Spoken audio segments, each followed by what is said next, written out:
Hello. Hi, can you hear me? Yes, Revati, you're audible. Just give me 1 minute. I'll just Yeah. join in a bit.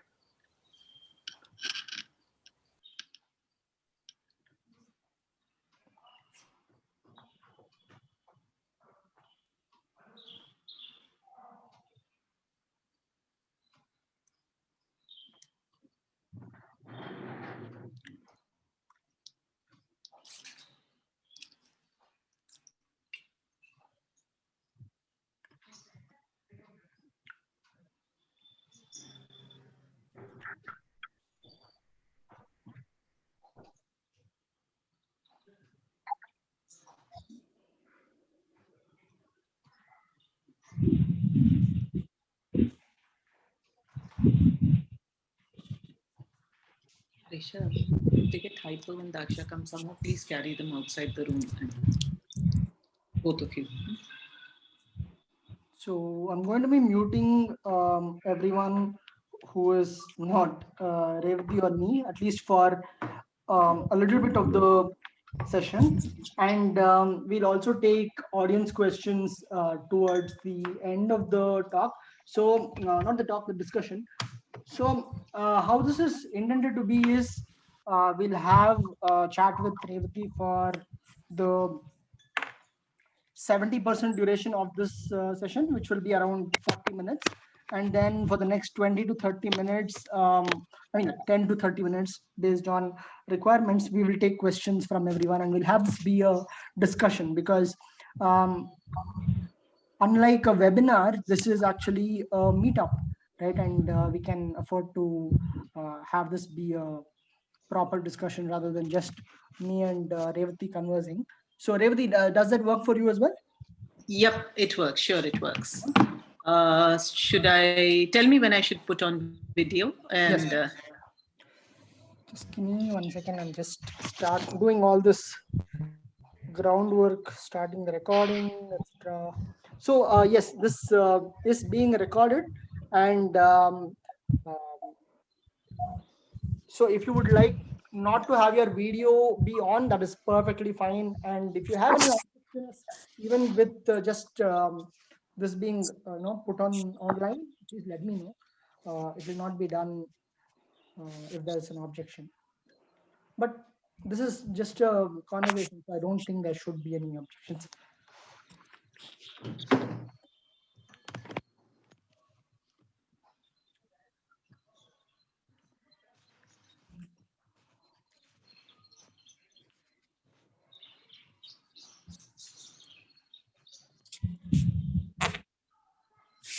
All right.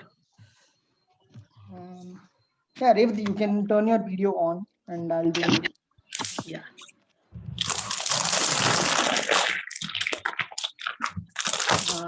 Rishabh, can you switch off? People should be trickling in soon. Exactly. Crunching sound. That. Abhiram, tell me if the lighting is good for you. Oh, it's all good. That's good. Yep.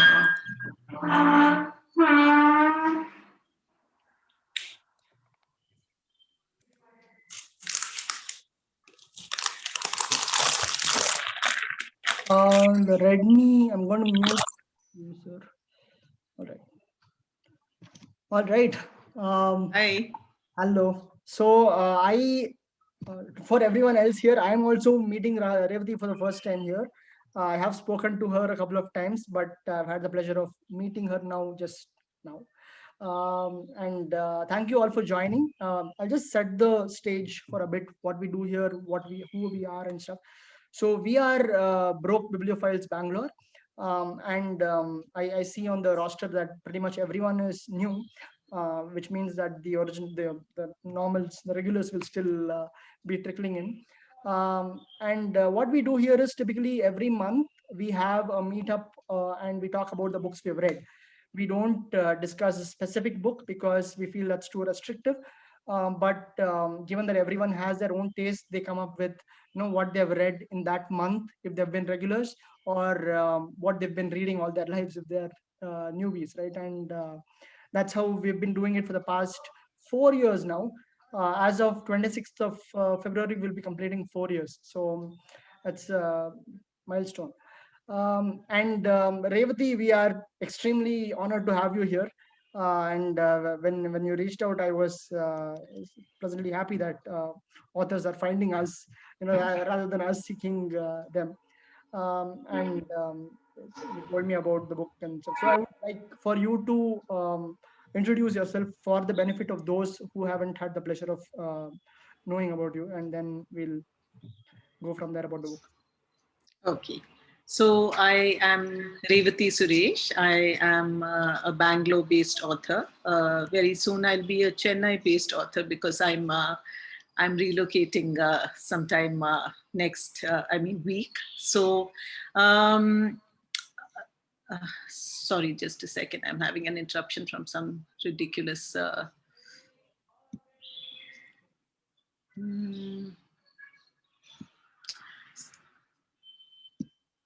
Yes. Yes.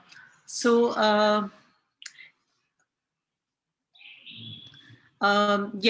I wrote a book about 7 years ago, or rather, the book was published 7 years ago. It was called Jobless, Clueless, Reckless, and it was about a young girl of about 15 years, almost 16 years, growing up in Bangalore, and well, I wrote the book actually for fun. I wanted to try and see if I could write a book because it seemed to be so easy. Everyone around me was writing a book at that time. So I said, oh, I'm going to write a book too. And I didn't know what I was going to write, but it ended up being a book about a teenager. And that book was, strangely also published. And I was pleasantly surprised by that. So that book kind of ended at a point where many people thought there was potential for a sequel. I wasn't very convinced. I said, okay, I did my job. I set out to write a book and I wrote it, and now I'm done with it, kind of thing.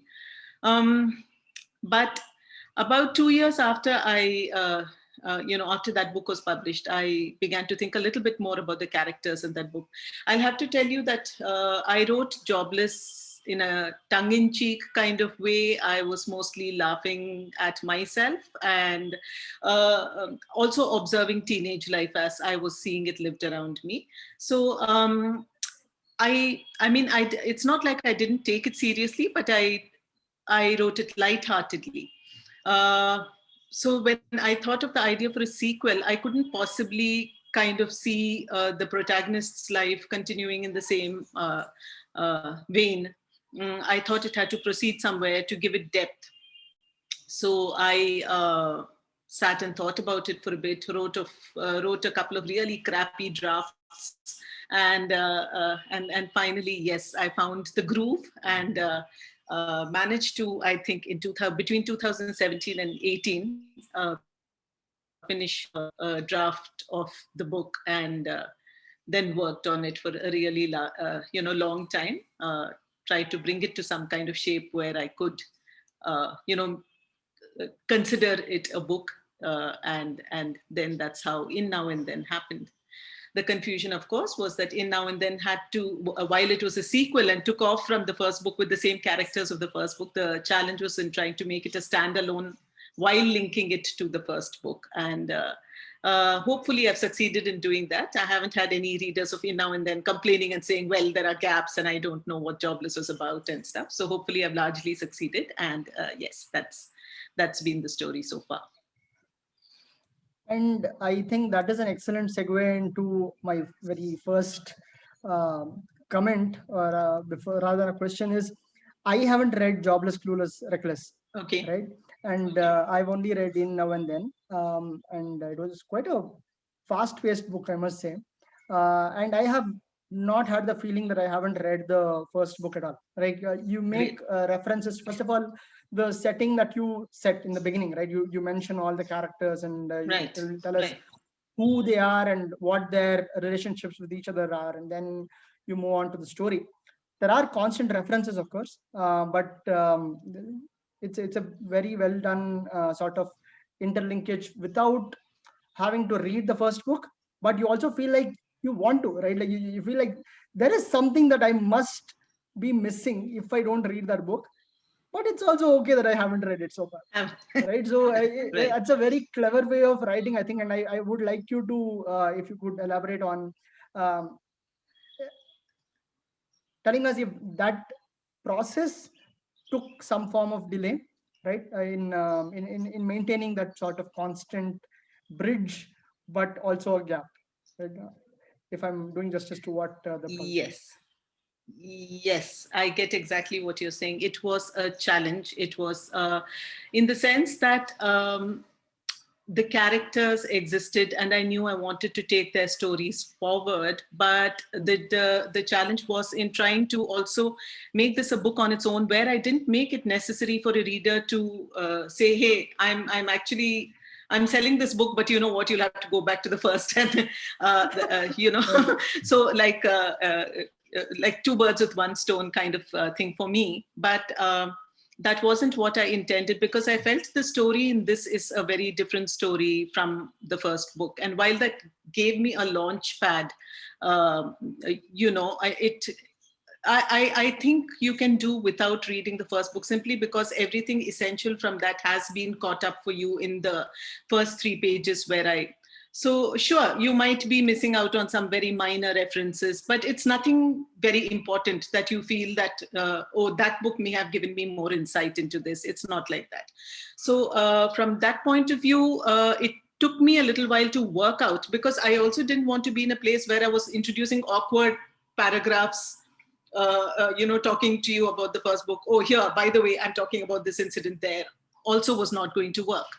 So it took me a little while to arrive at this, of how to catch up a reader with the first book without making this book sound clunky or making a reader necessarily feel they have to go back to that book. So it took me a while. It took me a while to crack that.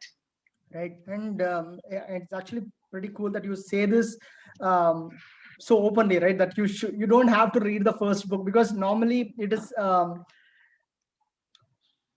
I think, the author's, what do you call it?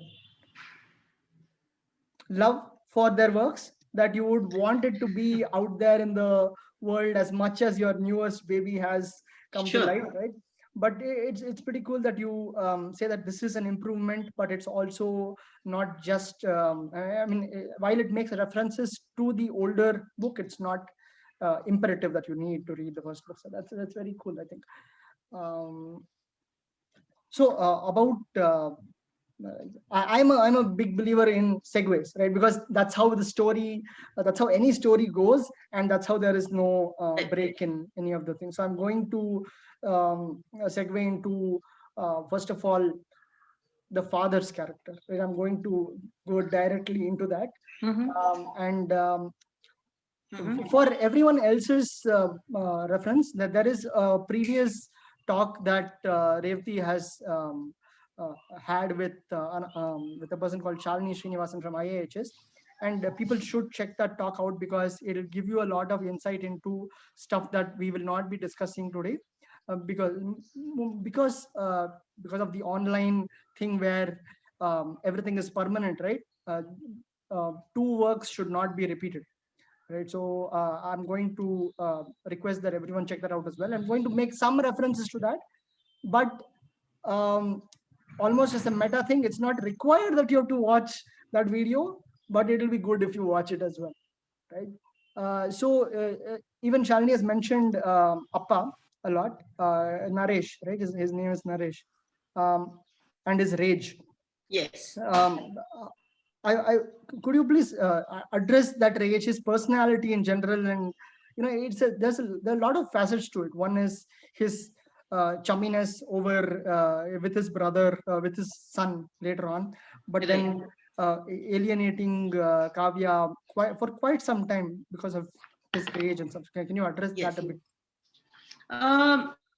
So I think he's had a difficult life, and we don't really see anything of him at all in the first book. He's only referred to in the first book. He's pretty much absent. I think he appears in the last 10 pages perhaps, but we don't really know anything of his character. And that kind of really bothered me a bit at the end of Jobless, because many people saw his how do you say, he's not even there, but many people read something into his character that I was curious about. You see her mother, and you see her mother as being a difficult character in Jobless, but the father, who is really a mystery, people somehow decided that he was a certain kind of character. And I got curious about that, about what made them make up their mind that he was the kind of character that they thought him to be. So that started me thinking about what see, essentially, it's a difficult family. There is friction among all four characters, the brother and sister, the husband and wife, the family in general, and between the children and the parents. So typically, friction is never caused by one person or one character, right? Everyone contributes to that. So what was the father's role in that is the thing that got me curious. When I started looking at it, one thing I was very clear of is that I looked at all the characters with sympathy. I did not want to cast a judgmental eye over any of them. I think the idea of a dysfunctional family is a very real one for many of us. I have not seen the quintessential, I don't know, happy family. I don't know if that exists. So what are the different frictions that bring about dysfunctionality in a family is something that interested me. And it was towards that end that I went about building the characters of, the mother, the children, the father, and what having that kind of a frictional relationship how it can impact the others around you in the house. So frankly, I'll have to say his character built itself as I went along, writing the book. It's not that I decided from the outset that this is what would make him up. He emerged to me as I was writing the book. So a lot of things about him surprised me also. But I had to keep the friction and also the momentum going. And that was only going to happen if things were going to be difficult. If everything unfolded in a very neat way, there was not going to be a story to tell. So he's part of that device. Right. I'm digesting this all in, and we'll talk about plot devices, I think now, right? So you mentioned that you used the father as sort of dividing device, right? Like in every place he does something that affects the rest of the segment in that story, right? And there are quite a lot of those which are really surprising, and so I have seen these hooks in stories where like when you're climbing a mountain, you have to throw that hook into the stone, and then you climb onto it and you throw it again. So when you mentioned that you used him as a device, that added up in my mind about how that story built, etc. So what other devices do you think you've used here, like like maybe it's Kiran, maybe it's Vinay, so all of these characters, right? So any conscious devices that you may have used, or rather did they all come to you as you built the story up? It is a mixture of both. So a lot of it came to me, like I said, often in the way that I write, I am surprised myself. So I create a situation, and then I'm kind of, now how do I move past this? How do I resolve this? In the resolution, another situation arises where I'm again a little bit taken aback, and I think, okay, I didn't expect this character to do this. Now what do I do with that? And part of that happens because I write a lot in dialogue. And in dialogue, we say things in the way that we all talk to each other in daily relationships, in life. And we keep saying a lot of horribly hurtful things to each other and still keep moving on, right? In our day-to-day, with people who are closest to us, we say and do things that are really, really quite awful, especially when you put it down on paper or watch it in a film. It seems like, oh my God, how did they say this? But then you see that you yourself are probably like one of those characters. So my interest was in that how do we say and do the things we do and still manage to sustain relationships and move on in life, in a way that felt real. Uh, Definitely, there were places where I used characters. Like I said, a lot of it for me is when you're building a book which is based around reality or the idea of reality, how do you move something forward with pace?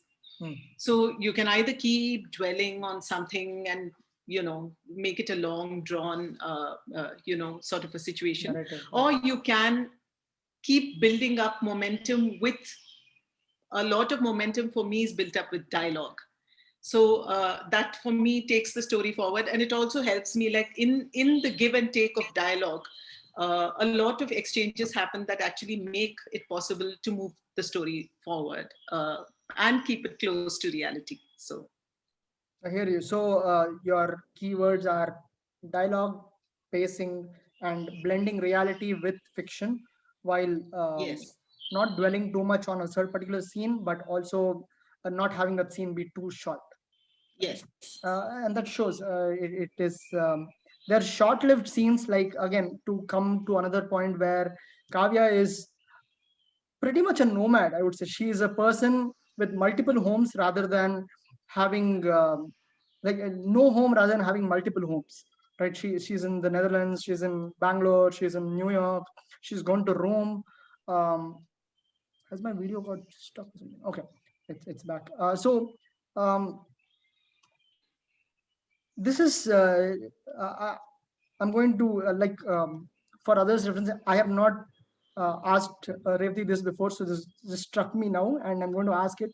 Um, she comes off to me as someone who is privileged, right? Because to be able to do this, right?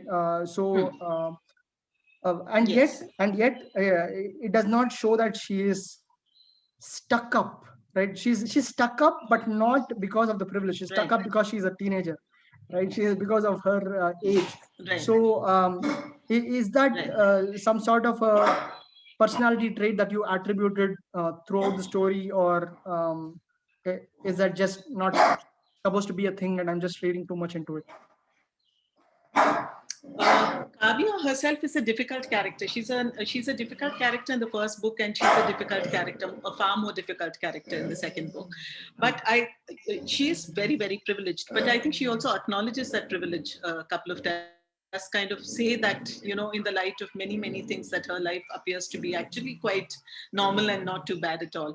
But I think the thing is, it's not often about where you live or how you travel or how much money you have. The experiences and the emotions you feel are your own, and those cannot be minimized. And you cannot tell somebody, oh, you have a great life, so your problems are essentially not of any consequence. So I think she acknowledges that, she's aware of that.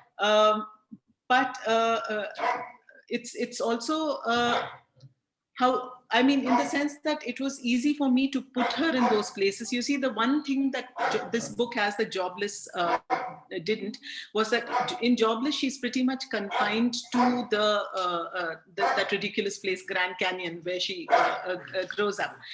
In Jobless she doesn't move out of there, so it's in that sense a very claustrophobic book. So this book takes her everywhere. And do her problems change, or does she seem to go into a better life? Not really. So so it isn't really about where how many places you've seen and what kind of luck you've had with material prosperity. If you feel at that moment that your life is terrible, then your life is terrible. And and sure, she is the age that she is. She's also very involved, I would say, to a lesser degree maybe than in the first book, but she still is. She's still looking at herself all the time. But I think all of us always are doing that. We're all only looking at how we feel, and not really concerned with how the other person feels. So we are the heroes of our own stories. Yes, exactly. So one more thing that so now I've made some notes, right? I'm going to talk about the things that struck me, and made some notes about that. First thing is about Mowgli. Okay, the dog that she really loves a lot. and she's lost, and she regrets that, the last thing she said was, "I hate you," or something to that. And I noticed in the previous video that you have 2 dogs. Yes. So right, Yes, so they're right here running around all. right. Yes. So how much of Mowgli is derived from your love for dogs? And So I certainly love dogs. My little fellow is a Mowgli. Actually, my dachshund is he's Mowgli. He was here just now. So I love dogs a lot, but not in the way that Kavya's family takes it for granted. That you move away, and so your dog has to stay back with whoever will take care of it, and so but again, that is something that she acknowledges, that you don't uh, it's not that she or the family doesn't love the dog, but they're just not able to give it the space in their lives that dogs need, or a pet needs. Any pet needs you in their life, otherwise so she acknowledges that. But once again, it's in the way the story is built up, or the reasons for leaving the dog behind. I think for them, they didn't abandon the dog; they did leave it with somebody. So but no, that's not the way I would treat my dogs. that's not what I asked at all. But no, the abandonment doesn't show. That what shows is the constant affection, right? So that comes Yes, across. So yes, and the guilt.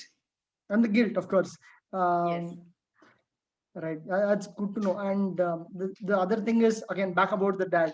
I'm fixated on him because he's an interesting character, to say the least. Okay, yeah, the way he says all angry things and then he appends it with "I love you." Right. Yeah. So is that an imagined trait, or have you observed some families doing that, where like they cushion their blows with a sort of warmth that they think is coming? Yes. It is, I mean, in the sense, do I know somebody who does it? No, I don't. But in his case, it's just the struggle to, I think he struggles to be emotional. When a clear need for emotional, he struggles to express that emotion. And clearly there's a lot of suppressed emotion there. But we also live in societies where we tell men that masculinity has to be a certain kind, that you cannot cry, or that you cannot express yourself in any way that is perceived to be ladylike or feminine. So it's all indicative of that. What kind of conditioning, do we kind of go through, or kind of put into our children? What kind of thoughts or ideas do we put into their minds when they're very small, that they grow up to be this way, that you can perceive gender only to be this way or that way, and not any other. So it's part of that. I think both her father and her mother tend to be very repressed, very do not show anything readily, and I think the children are also like that, finding it hard, so yeah. So it's mostly to do with how men are in society, because we make men be certain ways. So right, and that shows as well, like the very first brush that the dad has with his son, where he chides him for not being masculine enough, right? Or his perceived idea of masculinity. Yes. It's well written. And the trying to filter out things, the changes we see in many characters, that's very enlightening. I think that is something that, and I am abstracting a lot of things out because it should be read, it shouldn't be described, right? And now about the mom herself, does she make more of an appearance in the first book, because she does not in this one, right? She's right. She does. She's there more in the first book, but I'll have to tell you that the first book is while it touched upon a number of themes, it did not open anything out, which is why I felt there was a need for this book, in the sense that it showed characters to be something, but didn't really explore why they are the way they are. Which is why for me this book was essential. This book is the one that really unpackages things, whereas that, in a sense, is a is a less complete book. I mean, it's a fun read. People like it; they laugh when they read it. But it's not complete because it does not give you a 360 of the characters. So, which is why I felt that needed to be addressed, and I needed to show people, while still you're seeing them from Kavya's point of view, they reveal a lot of themselves in the way that they respond to her in this book, which they don't do quite as well or quite as fully in the first book. So she does appear a lot more in the first book. The father is the one who does not appear, but even there she's again a mysterious character. You don't quite read her, you don't know why she is the way she is, so that can appear very random. So now I have we will get to I would like you to read a portion of the book, Sure. like a small paragraph, but before that I want to address your perception of inanimate objects. Like first of all, the lamp lady, right, that Kavya seems very attached to. She makes an appearance in multiple chapters where yes, this girl sidles up to her and talks to her like she's her friend. yes, She's like her only friend, even though she yes, has multiple friends. yes. So can you talk a little bit about that? Well, it's like talking to a therapist, right? You talk without getting judged. So in that sense, I mean, in a situation where she doesn't know anybody and she's just arrived in India and her mother's hosting a party and there's no one she really knows or wants to know particularly there, I think the lamp lady is a good friend, somebody who'll just listen without talking back, and I think it's just her way of seeking kind of at that point an emotional tether when there's nothing else available. And she tries so hard to reach out emotionally, but as a character she obstructs a lot of the reaching back out herself. So I think somebody like the lamp lady is an ideal fit for a Kavya to have in the house.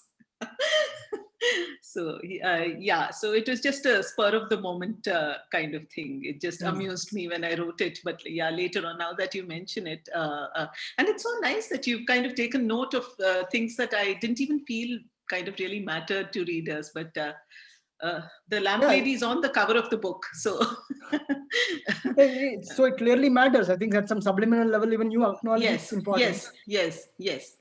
So, but the fact that you asked it made me wonder about why the lamp lady is important to Kavya, and why at different points she kind of appears as a crutch when she's kind of struggling to manage her emotions in her mother's house. So quite physically and like in a abstract sense, because she leans next to her and she talks, right? So it is a very much a physical manifestation of the crutch she wants or seeks. Yes.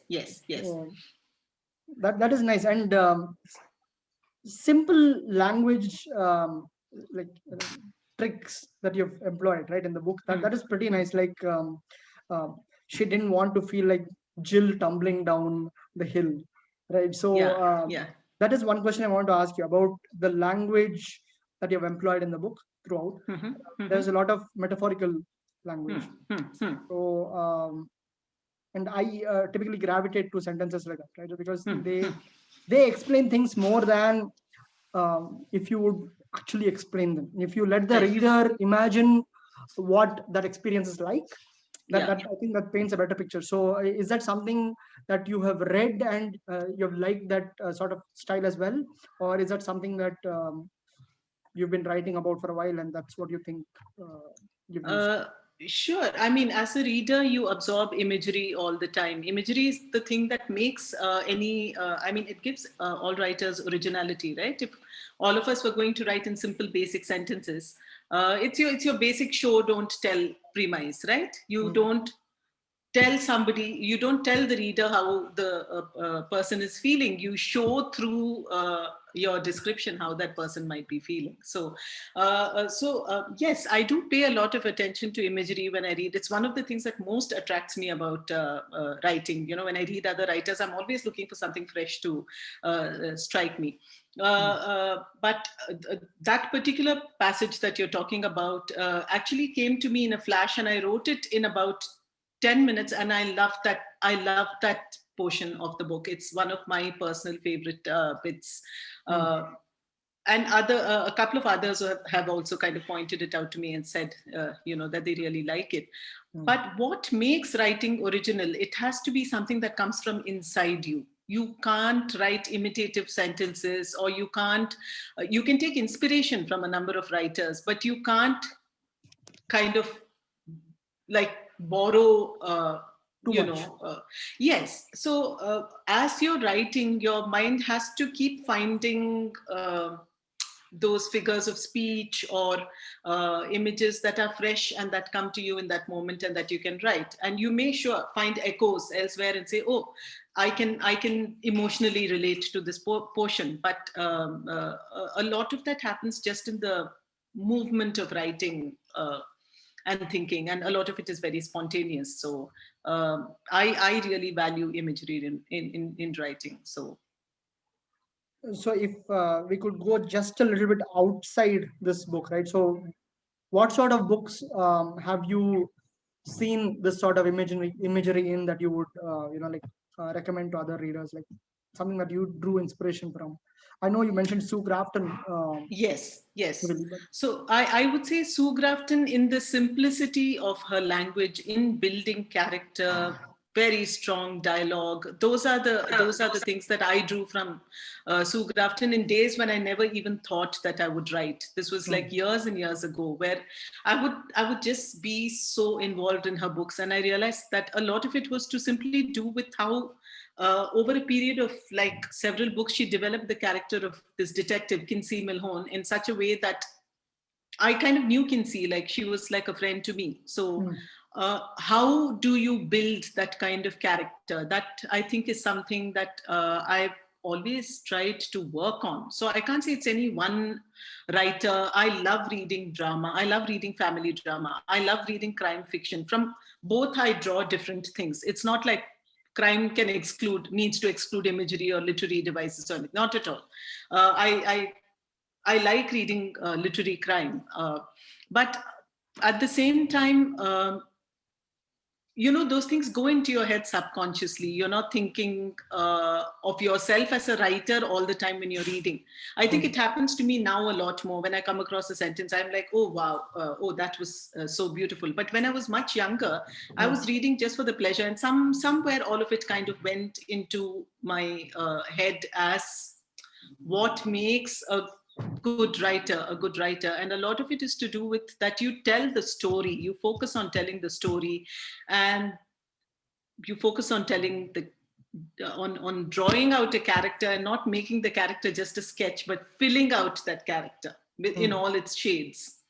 And then you really have muscle and meat to whatever you're developing. So neither of my books is plot oriented. They're both character oriented. They are character stories. So it's something that comes with practice, I would say. It's not something that I mean, I'm sure there are many writers who are just like very skilled at doing that kind of, but for me it took a lot of reading for me to get to the writing. And there are two things that pop out in this what you said just now. First thing is that you acknowledge that it needs practice, and that Yes. The humility shows. It's pretty nice, because I think everyone who will watch it and who is watching it, I think they should write if they're not already writing. I have some of my friends who are already proper writers, and I am in awe of them, but I'm also aspiring towards that sort of pedestal, because if you have read so much, you must have over time, in addition to that or apart from that, you have somehow you have experiences of your own, right? You've Yes. seen things of your own that no one else has, even if everyone is watching the same. Yes. So why not put that on paper and build towards that sort of expressiveness that may not be read by many people, right? Need Right. not be read by everyone, but should be put out there at least, right? So it's very encouraging that you mention that it doesn't come just like that. It's not a gift, it's not a talent, that it's a skill that can be built Yes. over. Yes. And the second thing you mentioned is the character sketches. I personally love character sketches. I love plays.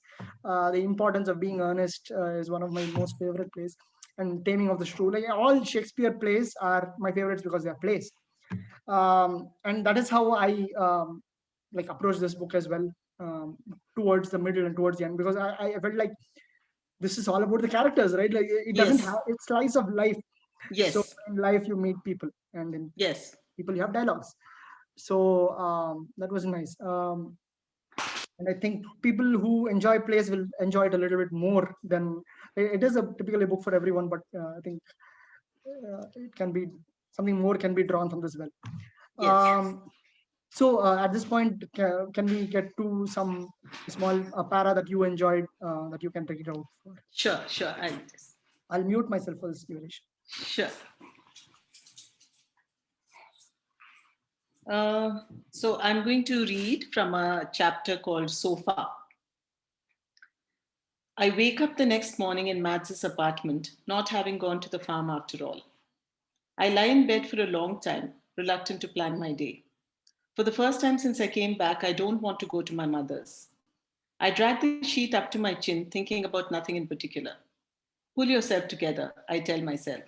I try saying it out aloud a couple of times, and I'm distracted by how strange my voice sounds in my ears. Disembodied, spectral, a photocopy of a photocopy, so that even before it's left me, it has separated itself with a disclaimer. She's on her own. I have nothing to do with her. Christy runs the broom and mop over my room and gives me long sideways glances but doesn't say anything. Should I make you breakfast? Nila calls from the kitchen. I think about it for so long that she comes and stands at the door. Are you cold? You mean the sheet? It's the mosquitoes, and I'm happy with oats, I say, and finally climb out of bed. I can give you an oil massage since there's no cooking to do, Nila offers as I sip coffee while going through the cupboard for something to change into that I haven't already worn 20 times. In the background, Christy hums as she runs a soft cloth over the furniture. They've been working for Mads for years. One cooks, the other cleans, and through Mads, I have a short bio of both of them ready at hand. Enough to make polite inquiries about their lives every now and then. But this is not where we spent our growing up years, Ditto and I. And when I was here last, I don't think I paid much attention to anyone other than myself. I must have come across as distant and cold. Had they thought me to be sick? Maybe I was. Suddenly, I long for a whiff of that cold, distant, foggy sickness. I can almost taste it. It has the flavor of Mangala's fish curry, and it looks like dusty chapels on a red tile veranda. It's Mendel and his crossed peas. That was very nice. I can visualize that scene. I was reading it, and because of the freshness of how recently I've read it, it's all still exactly in my mind. Here again, there are 5 characters that you've mentioned in this just in 1 minute, but Yes. they don't feel like it's a lot of characters at all, right? You can have a lot of characters and feel like there is this that multiple anime shows that I watch where you have so many characters that it feels overwhelming, but there are also shows where you have many characters but it feels like they're all required, right? So this feels like the latter. And we come to Mads and her husband, right? So, and also Ditto, you mentioned Ditto, Right, and right. the house helps who have practically become Right, family as a right, virtue of their right. existence for so long. So can we quickly do like a roundup of all of these characters, because it is so character driven, and putting Kavya at the center. What is her who does she value the most? Like that comes off in the book, but it comes off like there is weightage to some more than others. So who in your view is the most important to Kavya, if there is anything more than herself? I think her parents for sure. Something inside her keeps gravitating towards them no matter what the friction in the family. She definitely wants their approval and love.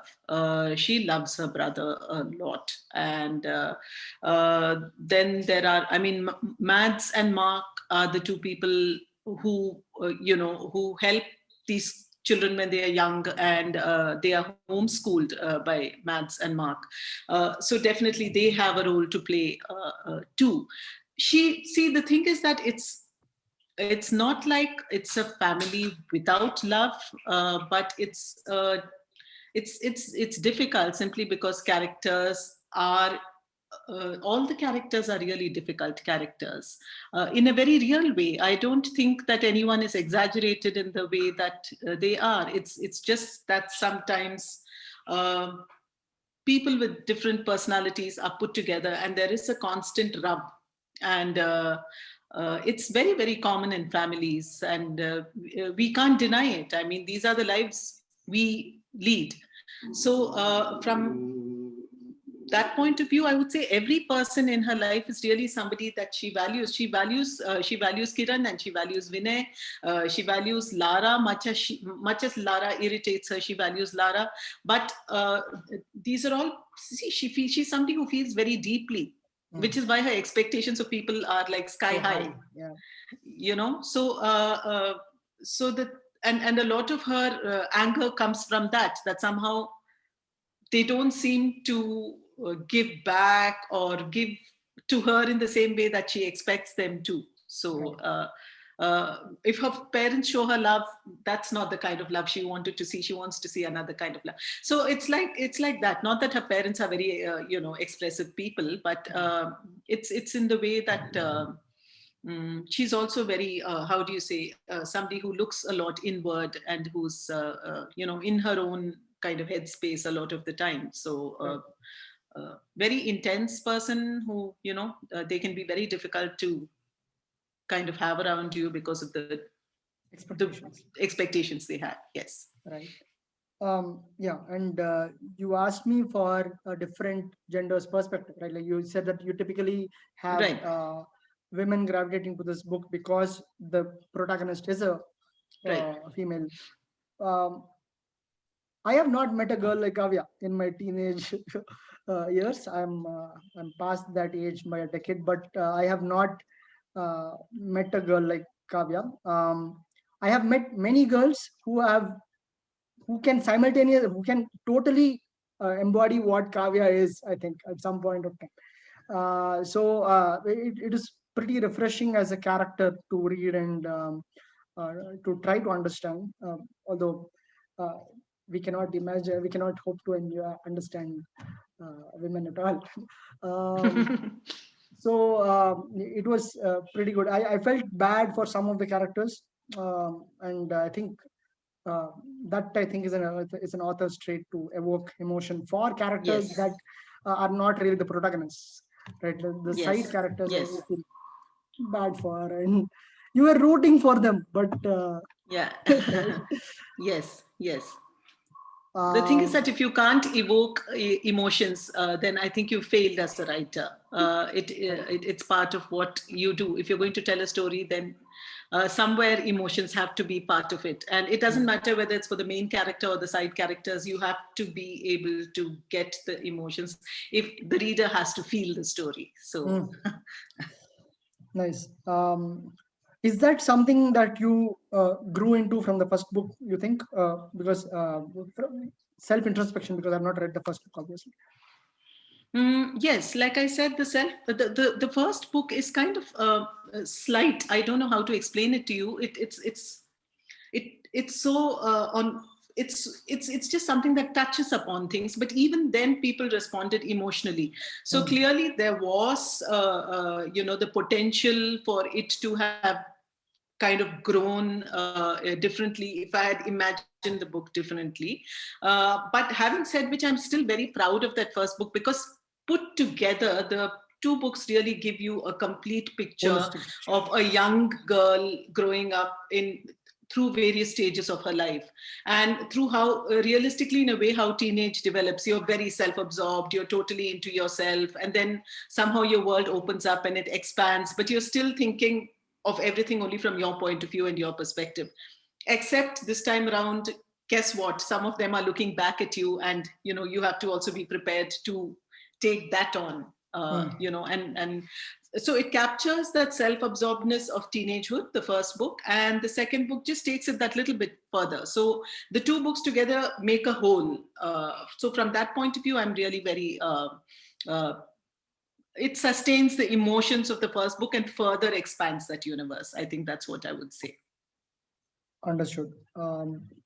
And I think, I mean, I can keep asking questions because I have so many of them, right? But then this is why I will reread, and that's another welcome trait, I think. So now I think we'll open it up to the audience, but not wholly because I will think of questions to ask, right? First of all, Amit has a question already. He asks about the cover. Could you ask about the cover? I can't see the entire question here.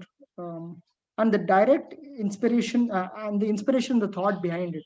Do you have the book handy to show the cover? Yes. Here it is. Right. So yes, can you see? Yes. Yes. So the cover is designed by Maitri Ravishankar, who is an NID graduate. She's actually a textile designer, but she also happens to be my niece. So like as any other aunt would do, I just didn't bother about her textile design background. I just gave it to her and said, make me a cover. So Maitri made me this beautiful cover. She read the book, of course. I don't think it's possible to make a book without, I cannot describe it to her and have her. So she read the book and she really allowed it to sink into her. And at one shot, she kind of gave me this cover, which captured everything I had in my head about what I would do if I could be an artist. And she created a cover. Now, I don't know if, so there's Kavya and there's her hair, and flowing out of her hair are multiple images. All of those images are images from the book. Right. So if you look at the cover closely, you will see that elements from the book are all there. There is the heron. The heron is there. Yes, you can see the heron. You can see lamp lady actually. You can see a green Rama and a blue Krishna. Yes, you can see a ballet dancer there. Can you raise it up a bit? Can you raise it up a bit? Yeah, can you? Yes. Yep. Can you see it now? Yes, a lot clearer. Now, all of these are elements from the cover, which Maitri actually designed in one go. Literally, she just plugged things out of my head and put it in there. And she said, is this good? And I said, I'll go with it. Yes. Right. And the colors, everything was done by her. The colors, once I gave her the assignment, I kind of forgot about it. I didn't have to bother or meddle. No feedback. It's I don't know. She did magic. And maybe I'm reading a bit too much into it, but I am going to give you my thoughts about it. Like there is the red of the lipstick, and she asks, "Is this lipstick too red for me?" Yes. Right? Yes. And the hair is, I think it embodies all the thoughts that she has. Yes. Absolutely. So it captures the elements of the book. It captures her busy mind. It captures certain physicalities. So like I said, I just gave it to her, and I just completely left it to her in terms of color and everything. So she just kind of. But it was nice because she read it and she sat over it and allowed the book to sink into her. She really kind of felt Kavya, and then she kind of, I couldn't have asked for a better cover. It's captured lots and lots of attention and eyes. I mean, the first thing in a book, when you put it out anywhere for display, is the cover. And this one works like, yes. So we have more people also on the call. I think we'll open this up to a discussion if someone wants to talk about the writing process or something, but sure. Feel free to unmute yourself, people, and let's talk. Amit, Aditya, oh, that's Oh yeah, sorry. I logged in from my partner's Zoom, so okay. might be confusing. Hi Revati. Um, Big fan of the book, of course. But I think I had a question about, and I think it's great to have you here to kind of think this out. I want to talk about your experience as an author in India right now. I follow you on Instagram, so I read the post where you said we spoke about ageism in. I mean, in a lot of things, but in publishing also, right? You were asking where are the stories about older women? You'd want to read folks, like you want to read yourself in stories as well, right? So I mean, coming off of that, even just what you're doing in Now and Then, it's just so different, even in the young adult space. I keep telling people, in this book, Revati just goes there. She talks about these darker things that we kind of tend to just mention, touch and go. And I'm wondering, as right now where you are in the publishing industry, do you feel encouraged to write the stories that you want to read? Or what's the journey been like, even between Jobless Reckless and producing in Now and Then? Have you felt like the system itself encourages you to write these stories, or is that also like an entire battle in itself that kind of gives you inspiration and gives you a little more determination? No, I am going to write this story regardless, on my terms. Uh, the publishing story for me itself has been fairly shitty, I would say. I will say that as far as YA writing goes, and I'm so reluctant to really box this book into YA, because I feel it goes beyond YA in many ways. Maybe it's a family drama told from the point of view of a younger woman, but sure, it's YA, but it's also not YA. So the problem is when you're very rigid in your definitions of what makes YA.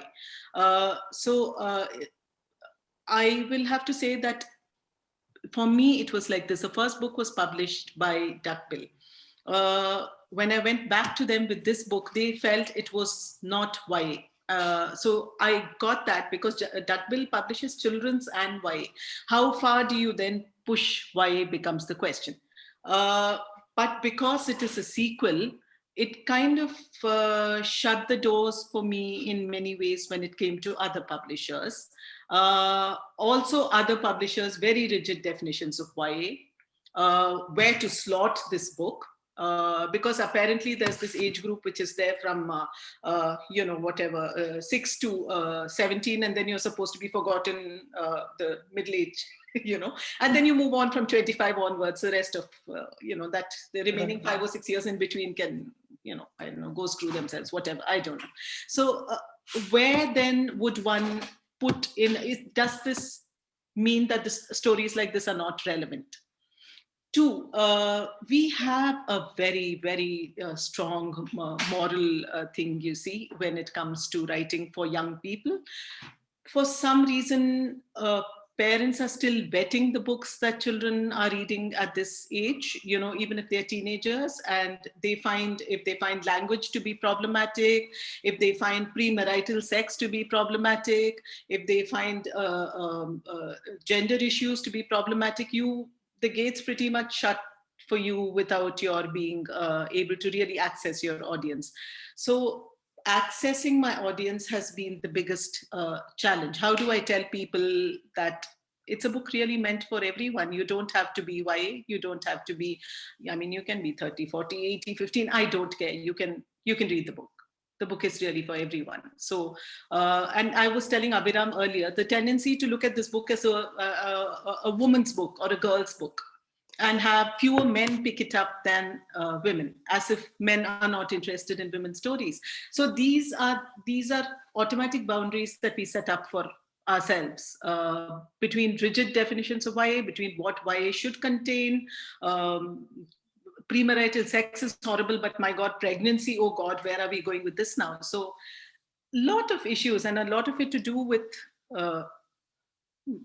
some weird stuck up moral, stuff. And Yeah, it's really hard. It's really hard to find. So even when I approached Broke Bibliophiles, I was so worried that they would see it as YA, and this is not quite our age. We are all in our 20s. Thanks, we've left that behind. We are not going to read. But they were really lovely. So I'm glad I found one group that's.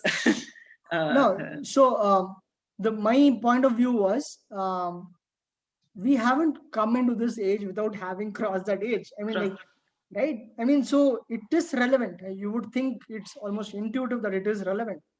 So it comes as a bit of a surprise to me that publishers have the stance, this sort of separative notion, but it shouldn't be. It shouldn't be, but it is, and it's difficult. It's difficult for me on Instagram, trying to tell people about my book, trying to tell people to pick up and read this book and be taken seriously, because it's essentially a young person space, and Yep. it's very hard. It's very, very hard. So Breaking publishing through. in India generally is hard. Shruti would know about it. By the way, Shruti is also a writer. Yes, she knows about it too. She knows about the journey of what it can be to write and not be read, which is the most painful thing for, I think, any writer to go through. So Nice. Shruti is okay. Yes, Aditya. Shruti is, Okay. yes, Aditya, because she's talking on Aditya's phone. Okay. Shruti is also a writer who's written a lovely book, but I will talk to you about that Yeah, later. this is Abhiram. not, yeah. Cool. Amit, do you have any questions? You mentioned that if you want to ask, you can. Amit Charles.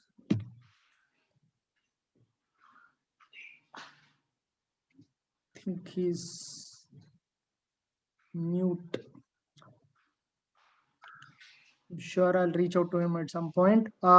So the other question that I have is, while people are gathering the thoughts, is your path that you've taken to writing this, right? Like every author has a map that they make, right? Maybe it's an abstract map, maybe it's actually planned out. You said that a lot of things came to you as you fleshed it out, right? So what was there in the beginning, apart from the characters that you had from the first book? What else was there when you started, and what did you have to bring out? The reason I ask is, I'll tell you the reason I ask this is because if someone is going into writing a brand new book, not a sequel, a brand new book, and they have ideas for characters but nothing else, right? I think they would appreciate the views of an author who can bring some insight. Right. So the idea, the whole thing is, what do you intend to write about? If your book is essentially going to be, plot driven, then some of the work for you is done by the plot. Of course, you still need strong characters. But for example, if you're just planning on writing a fast-paced, say, mystery or another kind of genre, or for example, if you were to write a fantasy, the first thing you would do is to have to build up that fantasy world. What are going to be the rules of that fantasy world? So that is what will take up a lot of your attention, and to sustain that fantasy world, right? In which case your characters can still appear to be like they would in a animated format, because they would just have to move between those situations that the fantasy world creates for them. In an ideal book, you would have both. You would have a great plot and you would have characters. But I really love character driven books. I love books that are about the people, and certainly the situation around them interests me. So it's all about how you're going to approach your book. Is it going to be about the situation that you're creating, or is it going to be about the people? So, and if it's going to be about the people, then what is it about it that's going to make it stand out and be unique? I too believe, like most people, that there is a story inside everyone, simply because we've lived the lives that we have lived. And how you choose to tell that story, whether as something that that you want to talk about as part of your life story, or whether you want to put it down in a book as some kind of that's up to you. But having said that, you may have a story inside you. How well are you going to tell it is what is going to make your book. Right. If I'm going to simply write down a diary or a journal entry, that's not going to be interesting to everyone. So if it's got to be a diary or a journal entry, what is going to make it stand out as a piece of work that you're going to want to, get others to read? Right. If people will permit me some dark humor and a reference to the book, I think Anne Frank's diary was pretty yes. read. Yes. For a reason, right? Because it highlighted the importance of that particular era. But yeah, that insight is really helpful. That people need to talk about what will make it stand out, right? What story will make it stand out, and also characters. If they want to talk about characters, flesh it out properly so that the characters themselves have something to offer, right? So I think that is useful information. Right. So if there are any not any more questions for the now, because I'm sure people will reach out later and I'll have to get to those questions to you in a informal setting.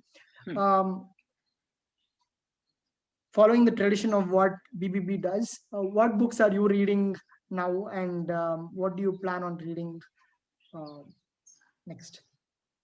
So right now I'm reading Upstream by Mary Oliver, which is a collection of essays which are kind of mystical, spiritual, her connection with nature, the way Mary Oliver writes. And it's very beautiful, but not something that I think I can read in one go. I keep reading bits of it and then putting it down. And then there is the other book I'm reading is Maggie O'Farrell called Instructions for a Heat Wave. Which is again a family drama, and like I said, I'm really, really into family dramas in a big way. I love seeing how relationships in families unfold. So that's the other book that I'm reading. I also read a lot of crime. I can't seem to stop reading crime. So crime is the other thing that I'm reading. Nothing right now, but crime is something I read all the time for to get away. Yeah. So. Nice. And you did mention that you in the previous talk that you don't typically read the sort of things that you write, right? Or you don't write the sort of things that you read. So is it premature or safe to say that you won't be writing any crime books? There is no saying what I may or may not write in future. Crime is so hard to do, right? I mean, to build a plot and to have something happen. It seems to be easy to read or even to watch, the things seem to fall very logically in place. But to build those blocks that cause everything to kind of come together nicely in the end is quite challenging. But as of now, I have little bits and pieces of different kinds of writing on my computer, nothing of which has reached a stage where I feel confident enough to say that, okay, this is what I'm writing now. And seeing the gap between the first and second book I wrote, I don't have any hopes that anything will be coming out soon. But I simply just enjoy sometimes just putting down a para of two of anything at all. Sometimes I just create a character and I have fun with that. Just two paras of something, just because something strikes me and I feel I should write out a character sketch. But other than that, I can't. I'm not going to say I'm going to write crime in the future. I'm not going to say I'm not. No. Yeah. What I don't read is really is YA. I don't read YA at all. In that very generic YA that comes out, I don't really read that. But if somebody were to tell me there's an exceptional book about teenagers, I'd surely be interested. But I feel John Green's books are pretty popular in that genre. Yes. And I did like Turtles All the Way Down. I have not read The Fault in the Stars. Turtles All the Way Down was good. So I don't know if that would. I'm sure you wouldn't. Your thoughts wouldn't be tainted by reading another YA because you are in that space? No. I've read John Green and I like his writing a lot. But the thing is that he's also very formulaic. So he has this Archetypes. He has the hero, he has a sidekick, he has a heroine, and there is that little drama that I actually liked Paper Towns a lot more than I liked I liked Fault in Our Stars. It's not like I didn't like Fault in Our Stars. I mean, it's nice. It's a young teenage love story, and it's so tragic and all that. What's not to like? But I really liked Paper Towns. I felt it was a lot deeper than the same way that I like Jerry Spinelli's Stargirl. I really liked that too. So if somebody were to tell me that there's some YA there with substance, what I don't like are superficial lives about teenagers. That really annoys me because I don't think people are superficial in general. We may see them in stereotypes, but it's not correct to portray them in stereotypes. So I don't enjoy that. But I do, if somebody tells me that there is a good book about teenage, I'd be very happy to pick it up and read it. I think we know a good book about teenagers, and people should read this one. Thank you.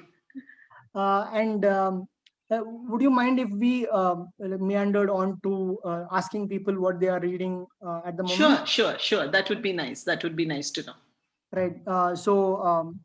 I don't know who Read Me is. I think I had to mute their video at some point, but sir, if you could unmute and talk about what brought you to this session, and if you have any questions for Revati. And if you're reading something at the moment. We have a very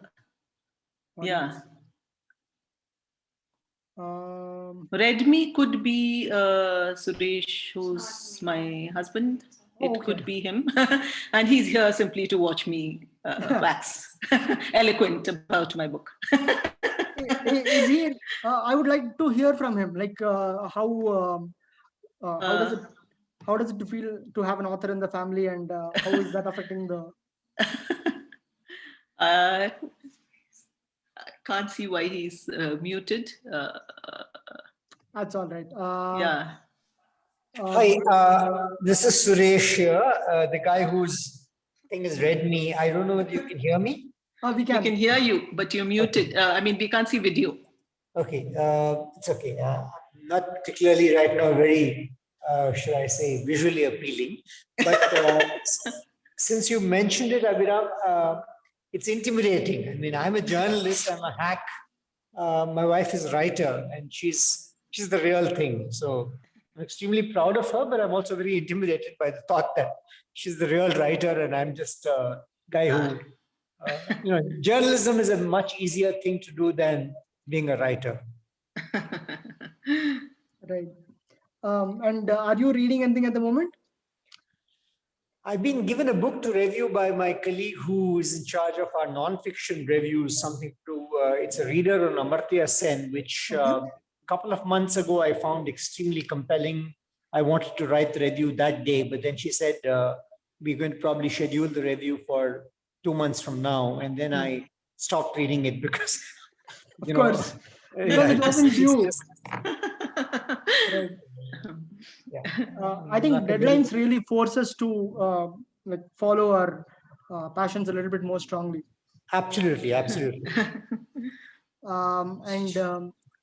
Maitri, I think she's a designer, right? So a little, if you would like to talk. I'm just, yeah. Hi. Firstly, Reva, thank you so much. I mean, I don't know why you're so nice to me. It's an amazing cover. What the hell do you mean? And if I'd known you were here, I would have called you in on this thing and asked you to describe the process. I didn't address it because I wanted to hear like a non-conscious view, and I'm glad I got that. I'll tell you why I'm saying that, because I think the two of us had a meeting like 3 times during the time when we were planning the cover. And see, the thing is, honestly, I'm not much of a reader. So, and she's my aunt. So this is intimidation level max. And then she says stuff like, so if we're doing hard copies and all, this cover is what is going to be the first impression that anybody gets. So No pressure. it has to be Kick-Ass. I'm like, okay, sure. So yeah, but I think once I started reading it, I realized I really didn't have to do much, because everything was that there is so much detail and so much depth throughout the book that was so easy for me to pick out. Like, in fact, I had to edit out things. I was like, what is something that's really going to give away something in the book? Maybe we can remove those things, because there's just so much that I could have worked with. And so yeah, I mean, that's why I don't really feel like I did some really crazy amazing job. I just feel like it was the most natural thing that came, because the content itself was so strong and easy to work with. So yeah. And yet, Amit here asked for it specifically. So I think it really does paint a awesome picture, right? So, Yeah, and thank it you is so the face much, of the book. like, to everybody. So I think there's little point in asking you what you are reading, because you already cut that. I am actually. Oh, okay. Yes, I feel really proud of myself, because I've just started, going back to reading. Though I'm not reading, and I think for most people who are avid readers, I would Oh, probably. please go on. I'm listening to audiobooks, and that's really the easiest thing for me. That's great. Yeah. But audio is a thing. Yeah. Yes. Yeah, so I'm reading Which one? Remnants of a Separation Oh, of a wow. right now. Yeah, so it's quite nice. It's interesting. Okay. And does the narration do enough to keep you gripped? Is that why you're still listening, or is the narrative enough? Mostly the narrative is enough for me. I don't mind if the quality of the narration isn't great, but I do, I think, enjoy any reading that has a little bit more sort of Emphasis. nuance, sort of Oh, okay. like there needs to be some kind of an emotional connect to it. And I mostly read nonfiction, so yeah, so I still need some kind of an emotional connect to it, which is why this book is kind of perfect for me. Remnants of a Separation. That has been a recurring mention in the group, and I have not read it yet. I want to. I'm not. So nice. Maybe at some point, like maybe the next meetup or something, if you've finished it, you can come and talk about it. Having Okay. completed it. Any one of the two Amits can go. Amit, have you found your voice yet? Because I really want him to say something. He's quite the talker. And yet, Hey, sorry guys. It's just that Nate is up and I'm sorry. Okay. really sorry. Maitri, it's an amazing cover. So that's the first criteria what I looked into, because I haven't read the book. So hopefully I should read the book soon, and probably I'll get back to Revati on that. Nice. Say hi to Nate for me. Definitely, I'll do that. Okay. Amit, we saw you. Yeah. Sorry, my voice is a little sore, and I have This two is your monitors sore right now. I voice? don't know which Sore look at. voice. Yeah, this is my sore voice. Wow. But anyway, I just wanted to say I love the banter. I loved everything that you talked about, the character-driven book over a plot-driven book. I sadly fall into the other category. I love plot-driven books, but I do love strong characters every now and then. Right now, I'm reading Sacred Games. Wow. Lot of fun. Okay. How many years ago did you start this? I mean, like, it's quite a volume. I know it's a pretty old book, but I only started February. I was reading War and Peace by Leo Tolstoy before this. Okay. And my God, okay, so the first thing is, like, you don't get Russian names very easily, right? They're very long and confusing, and I kind of confuse one character with another, so I gave up a bit in between. And then I started asking people on Reddit, is how do you read War and Peace? And they're like, you don't read it in 2 or 3 months, you read it over 2 or 3 years. Oh, okay. I thought you would say I thought you would say they said you don't read War and Peace, bro. You feel it. Feel War and Peace. But yeah, so I am currently doing that 21 NBF challenge right now. I'm also I finished Atomic Habits and The Power of Habit in Okay. attempt to develop a habit to read non-fiction. How is that books. working out for you? I think Atomic Habits was great. Atomic Habits is great. All the little tips he throws in at the end of the every chapter, right? So he tells you point out the negative habit and point out the positive habit, and try to remove the negative habit by pointing it out. So that stuff really worked for me, and yeah, overall, I think I have been more consistent in reading books and in a couple of my other habits as well. But oh yeah, I loved Atomic Habits. Let's see how much more I can inculcate in my everyday life. But yeah, again, coming back to Revati's book, I have not picked up. I even though Abhiram sent the mail a couple of days ago, I should have picked up the book, but I didn't. And after hearing so much being spoken about it and Abhi's such insightful questions, I'm like, holy shit, how many times did you read this book? Dude, I read it once. Okay. I Okay. want to read it a couple more times to see what more gems I can pick up. Okay. Oh, lovely. Yeah. But I'll, yeah, I'll just step in very quickly and say that the Yeah. ebook is available on Amazon, Okay. on Kindle, but Okay. the hard copies are available at Champaka, Okay. the Awesome. bookstore, and also at Funky Rainbows, another bookstore that happened just today. Where is it? Funky Rainbows is in it's where do you call it, Anjanapura somewhere, but you can order it online. I'll send you the link, Abhiram. You can probably share it with the group. Oh. And signed copies are available with me, so that's 3 sources, so you can pick it up from anywhere. So Are the signed copies not available at Champaka? no, they are with me. Okay. I think that's better. The problem is with the pandemic, the inability to go to places physically and do things. So I mean, unsigned copies are there with Funky Rainbow and with Champaka. The signed copies are with me. You can access me on Instagram, and there's also a mail ID at the end of the book, Reach Revati, which actually I don't check, and I should. But Instagram is the easiest way to reach me. I see the candidness is a recurring theme. Right? Yes. That's nice. Thank you, Amit. Actually, I should tell you, Revati, that this guy has not made an appearance in a year. Okay. Okay. And Okay. I feel like he came to listen to you more than. I'm honored. Yeah, exactly. I came to listen to you more than anything else. I'm honored. But yeah, so a lot of things have happened over the last year, which I can't get into right now, but it has been a very busy and Understandable. pardon me for the language, I'm but just yeah, joking. Yeah. No, it's all right. It's all right. Abhiram, you should tell me he can do language here. I mean, language is certainly not an issue here. Yes, read my book for language. Yeah, sure, sure. You curtailed yourself. I can see that. Thank you. So yeah, okay. One last thing about Sacred Games.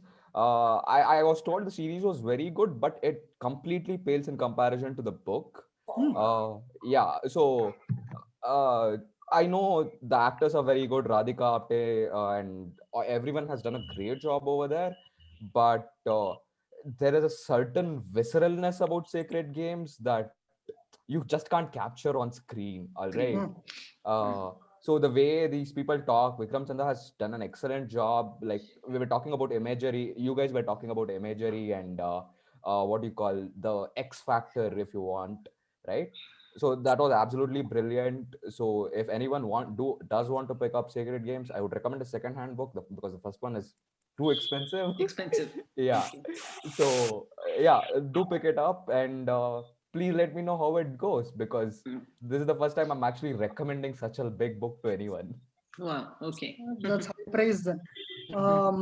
And it's not unwarranted praise because it seems to echo with many readers.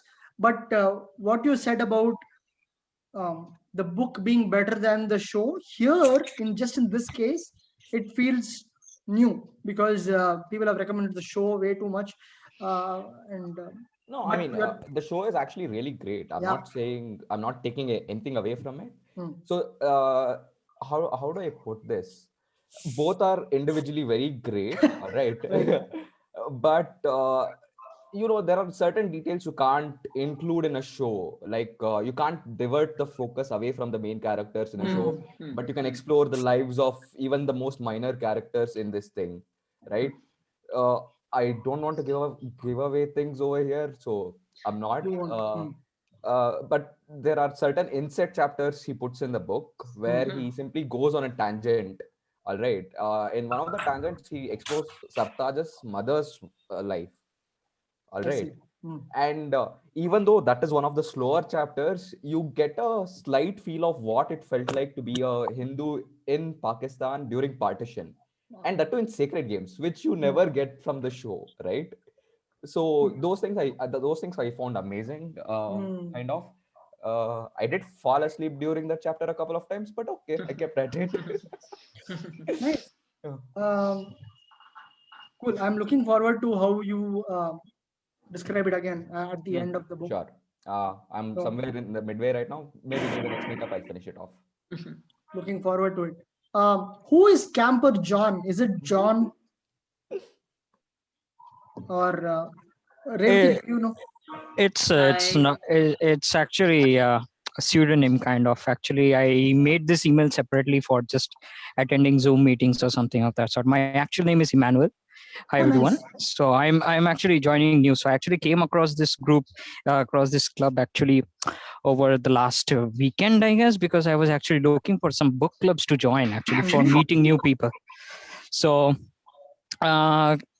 so I came across this group. I approached a booktuber, and that booktuber referred me to this group. So I joined this group recently, and yeah. Who was So this booktuber? Who was it? so her name is Meera Nair.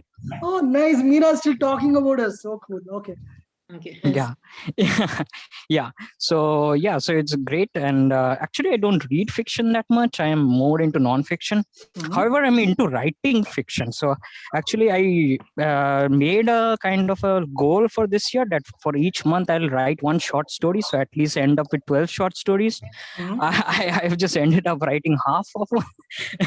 That's I- more than zero, dude. It's more than zero. yeah. Yeah, so yeah, I'm more into writing fiction, but yeah, so I was just curious, right? So when you get like for an author, right, when they write a story and everything, if they want to publish, what is the flow, what is the process exactly, like how do they go about it?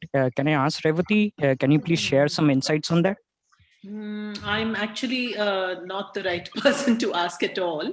My own journey in publishing hasn't been so great. But the typical thing would be to finish writing your book or your collection of stories and probably get a number of people who are not friends or relatives who are going to say wonderful things to you about it to read it. So I would say get a group of neutral people to read your book and give you feedback. Then you kind of work on your stories depending on what feedback they give you, because whatever you write first is always going to be a draft. So then you're going to have to chip away at your draft and make it work better, for a reader. So take reader suggestions very seriously. And when you think you've got the book, and you will know when your book is at the point where you think you can actually approach a publisher. In India, different publishers have different rules or ways of submission guidelines or whatever. You go according to those submission guidelines in most places. Many of them will straight away discourage you by saying that, if we don't get back to you in 3 months, that means we don't like your manuscript. But I would still say that the thing to do is to not target many publishers at the same time, but to rule out publishers one by one. Because if you send it to many, and if you get multiple rejections, then that will make you feel really dejected. Whereas when you get back one rejection, you can continue to further work on your book and make further improvements if they have been so kind as to tell you what didn't work for them. So then you work on that aspect of the book, then you approach another publisher. And so the whole thing can take actually a long a long time, a year or so. The other way to do is to go through a literary agency where the agency will tell you whether the book is up to their standard and whether they will be able to pitch it to a publisher, and they will also take a cut of whatever advance that the publisher is offering you. In India, advances aren't great unless you are a very, very famous writer, or if you're, it's not easy. The business of publishing is not easy, because once you're done publishing, they also, these days, people ask you what your social media profile is like, how many readers can you reach yourself, because you're supposed to also sell your own books, you see, other than so it's you're not just a writer, you're also a performing monkey. You have to be in front of audiences, you have to be able to speak, you have to be able to convey to people that this is a book worth buying and reading. And so it's a lot of things, so you have to be prepared to take all of that on. So it's difficult. I'm not going to tell you it's easy. What is your view, if any, on KDP, Kindle Direct Publishing? Is that something? See, the thing is that that is a route that some people have begun to take now. But again, unless your own ability to market is really strong, and you can create, like, say, thousands of readers within a very short time, your returns on it are not going to be great. Because you have to reach a certain number before you even start getting paid for putting it up there. Yep. So if you go out there with a very strong core reader group, and or you're one of those people who has the reach or marketing ability to do that with your book, I mean, for sure, Kindle, you're not losing anything. At least you're not making an investment there. You're putting it out there and hoping readers will find it. But if you have that, sure, I mean, go for it. Many people are going for the self-publishing option these days. So yeah, and that is the common opinion as well, in terms of not just writing. It feels like writing is the easier part now. Right? As hard as it is the easiest part of the journey. Yes. Right? Yes. And it seems to be a global thing, actually, not just in India. In India, it's harder, but it's a global phenomenon, because there are a lot of authors, and there is it's the equivalent of battling for shelf space.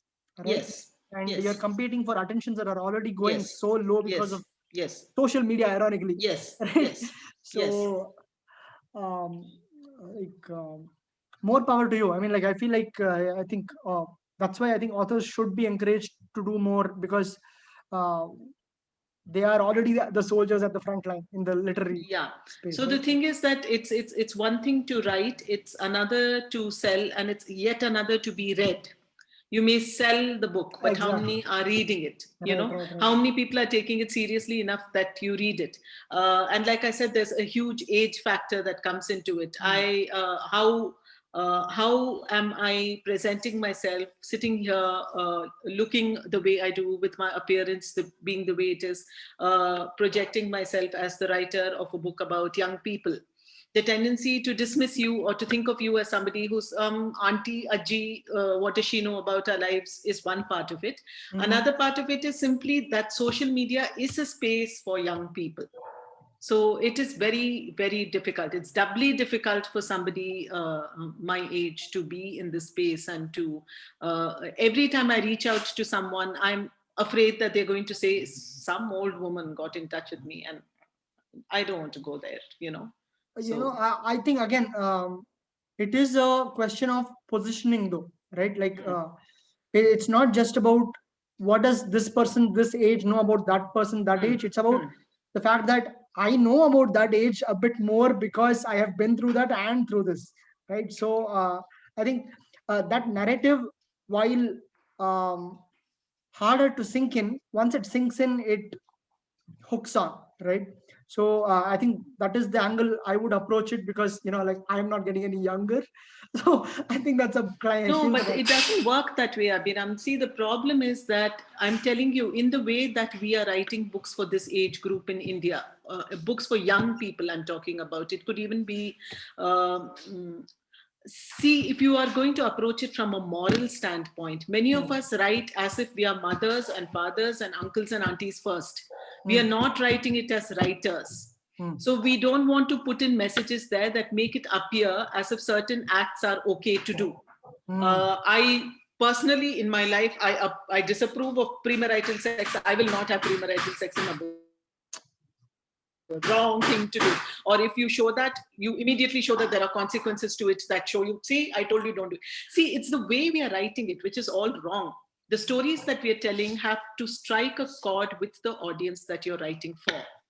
Instead, if you're going to write issue-bound books, like I'm going to write about gender, or I'm going to write about, some other, I'm going to write about sexuality or whatever. I mean, you have to write the story first. Everything else can be incidental and can be part of the story. But if you're going to say, I'm going to write this eye-opening stuff about gender. I'm going to write about mental health. Okay, mental health is a platform that everyone wants to write about. Now that it's such a big issue, I'm going to write about. So who's buying your books? The mamas and papas are buying it. The kids who you're intending the book for are not buying it. Right. So they will look to a foreign publication or a foreign book for entertainment. And you wonder why you're not selling. You're not selling because you're not telling their stories. You're telling stories that don't do this, okay? Don't do this. So it's really hard. It's really hard in this age category particularly. Right. But I do hope that ice breaks, right? Because for the greater good, to be honest, right? Like if people don't get to read the lives that they are leading, right? And if they're just reading about, you've frozen. Can you hear me now? Yeah, now I can. Yeah, I'm saying if you don't get to read about the real things, and if you are just given a rosy picture of what should be rather than what is, right? Then not just a rosy, it's almost misleading picture, right? Yes. So I think more books like this should be encouraged. Yes. So I hope that changes. It's definitely an uphill battle, but it needs to be fought. Yeah. And I think with that, I think it's speaking of hills and stuff, I think we've come to a smooth descent. Right? And again, Revati, thank you so much for spending the time. No, I had a lovely time. Right, and sharing so candid. I think that is most important, right? An honest conversation between authors and readers, that is very important. And I'm glad that such such platforms exist, right? I'm happy to be facilitating this. Yes. More conversations like this, right? So and thank you all for attending, and thank you all to those who will be watching this in the future, right? Because if you watch till here, you're interested, right? Again, thank you all so much. Thanks, Abhiram. Thanks so much for this. See you. Bye. Bye.